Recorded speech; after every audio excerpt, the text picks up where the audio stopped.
what I have heard throughout for many, many years is we're building these networks because we're going to consolidate, things are going to get better, the expenses are going to get less for patients, they're going to pay less, they're going to get better care, blah, blah, blah. None of that is happening. And why not?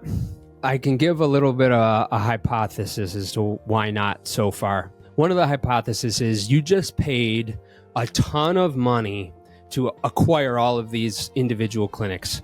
So I don't know what the number is, but my guess would be that of all the clinics in these clinic networks, 80% of them are acquired as opposed to being open de novo. I don't know if that's a true number, but I'm pretty sure the vast majority of them are acquired. And these networks paid multiples on the net income of all of these different practices. It's called EBITDA. And so, if X clinic is making $1 million a year in income and you pay a 5 multiple of their EBITDA, you're basically paying $5 million for that practice.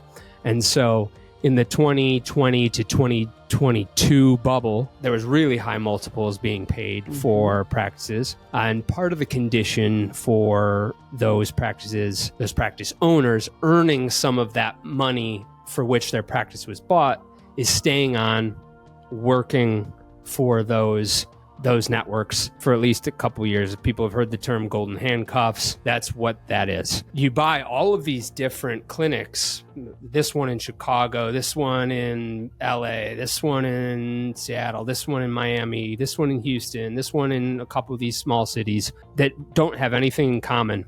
For the most part, these networks were building that infrastructure that oversaw each of these clinics. So in many cases, the private equity firm would take a couple people from leadership from like one clinic, elevate them to CEO and like the ops and chief medical officer, and then try to have them oversee the whole thing. So then they've got to build like these physician advisory boards, build these operational systems. And there was a ton of resistance, Eloise. I've talked to so many people that I don't want to like throw the networks under the bus because I see a lot of good that they do and I see some things that I'm not thrilled about, and I'm not sure like the net benefit yet. I also don't have a ton of sympathy for the doctors that sold to them. It's like, that's what the money was for. You are their punk now. You sold to them.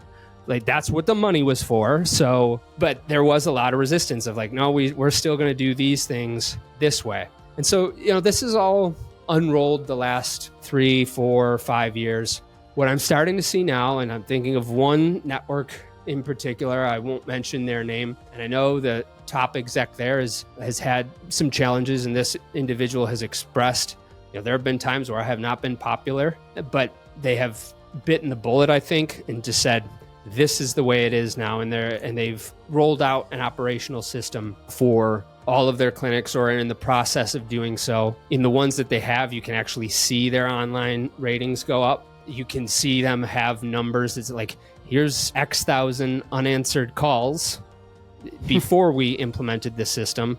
And now our unanswered calls are 0 because of the automation and things that we put in. I think it took a long time because of the resistance. I think the people in the front have decided we're going to squash the resistance, and they can cry about it if they want, but some are going to cry about it and some are going to get on board and be evangelists for this new way of doing things. And I don't know, but I speculate that other networks will look at that and be like, okay, that was the person that stood up and stuck their neck out first. Now we're willing to start pushing our people more. And maybe your audience isn't thrilled about hearing their doctors being given orders. I think that there are bad things and good things about that.